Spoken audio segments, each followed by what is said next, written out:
Mubazir nanti lo, kan kita sudah jadi satu keluarga. Jadi nggak masalah dong aku makan di sini. Aku tidak sudi menganggapmu keluargaku. Kamu kenapa sih nggak sadar diri juga? Aku tidak suka denganmu, dan aku tidak ingin kamu memasuki rumahku. Ma, jangan mulai ribut lagi. Aku membawa Rindu ke sini karena dia tidak punya makanan di rumahnya, sedangkan kamu masak banyak. Apa salahnya? Cukup, aku lapar dan kamu jangan membangkang pada Mas. Mas Yoga menarik tangan perempuan itu, berjalan memasuki rumah. Perempuan itu tersenyum menatapku saat dia melaluiku. Ingin sekali marah, tapi aku tahan. Aku masih penasaran dengan kejadian di rumah perempuan itu. Bahkan orang suruhanku untuk memata-matai perempuan itu belum memberi kabar apapun. Tapi melihat sikap perempuan itu, sepertinya dia merasa bahwa aku percaya dengan ucapannya tempo hari. Bahwa tidak ada siapapun di rumahnya saat itu. Aku masuk ke dalam rumah, mengikuti mereka yang sudah duluan masuk dan duduk di meja makan. Bak, ada jus jeruk kan? Buatin aku dong. Perempuan itu tanpa rasa malu malah memerintahku. Enak saja, kalau kamu mau, bikin sendiri. Mas, Mbak Riana pelit sekali. Aku kan haus. Buatin saja kenapa sih Riana? Suka sekali bikin keributan. Mas Yoga bahkan membela perempuan itu. Aku bukan pembantu kalian, kalau dia mau bikin sendiri. Aku menarik kursi dan duduk lalu mengambil sesendok nasi dan sepotong ayam goreng. Lalu sedikit sambal dan lalapan. Mas, aku haus. Aku pengen jus jeruk. Perempuan itu berucap sangat manja pada Mas Yoga. Ya sudah, Mas saja yang bikin buat kamu. Sekarang kamu makan saja dulu, Mas buatin sekarang ya. Aku tersentak kaget saat mendengar perkataan Mas Yoga, dia mau membuatkan minuman itu untuk perempuan itu. Selama jadi istrinya belum pernah dia ikut campur urusan dapur. Semuanya aku yang membereskan. Tapi sekarang, dia rela melakukan apa saja demi perempuan itu. Aku tidak terima, dia sungguh keterlaluan. Apa rasa cintanya pada perempuan itu sangat besar, hingga dia rela diperbudak olehnya.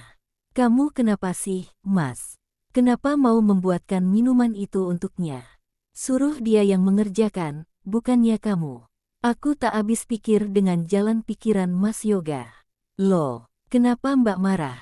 Biarin saja Mas Yoga yang bikin. Mbak tahu nggak, apapun yang aku mau pasti cepat dia lakukan.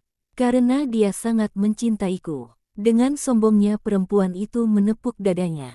Apa kamu pikir dia sangat mencintaimu? Dia hanya dibutakan oleh rayuanmu yang terlalu murahan. Aku membalas perkataannya dengan keras. Bilang saja Mbak cemburu, karena tidak pernah diperlakukan seperti itu oleh Mas Yoga. Dia menatapku sinis sekali. Rasanya sakit sekali, perkataannya seperti menghujam jantungku. Ya, aku cemburu melihat perhatian yang Mas Yoga berikan pada perempuan itu. Kenapa dia sangat memperhatikan perempuan itu? Apa sebenarnya kelebihannya dariku? Kalau masalah kecantikan, aku tak jauh berbeda darinya. Bahkan aku lebih tinggi darinya. Apa karena badanku yang sedikit lebih kurus dari perempuan itu, sehingga membuat Mas Yoga begitu tergila-gila? Aku menatap murka pada Mas Yoga yang tengah asyik membuatkan minuman itu untuk perempuan itu. Bahkan dia rela meninggalkan piringnya yang telah terisi makanan tanpa sempat dia sentuh. Gemuruh di dadaku semakin kencang, aku muak melihat kejadian ini. Sedangkan perempuan itu malah asyik menikmati makanannya. Aku benci sekali berada di situasi seperti ini. Ini Rindu, jusnya. Mas Yoga menghidangkan minuman itu di depan perempuan itu. Makasih ya, Mas. Aku sayang banget sama kamu. Jijik rasanya mendengar ucapan romantis keluar dari mulut perempuan itu untuk suamiku. Dan ini untuk kamu, Riana. Mas Yoga menghidangkan satu gelas jus jeruk untukku padahal aku tak memintanya. Kenapa Mbak Riana dibuatin juga sih Mas? Perempuan itu tidak suka dengan apa yang Mas Yoga lakukan. Sudahlah, kamu minum saja jus itu. Mas mau makan ini. Mas Yoga hendak duduk di depan makanannya. Aku yang sudah tak mampu menahan diri, sangat marah saat perempuan itu komplain gara-gara Mas Yoga juga menghidangkan segelas jus jeruk untukku. Minuman kamu masih kurang, ini aku tambah. Tanpa mendengar dulu jawaban dari perempuan itu, gelas jus jeruk yang ada di tanganku aku tuangkan pada kepala perempuan itu, sehingga membasahi wajah dan pakaiannya. Sontak dia mundur, menyebabkan kursi yang dia duduki oleng.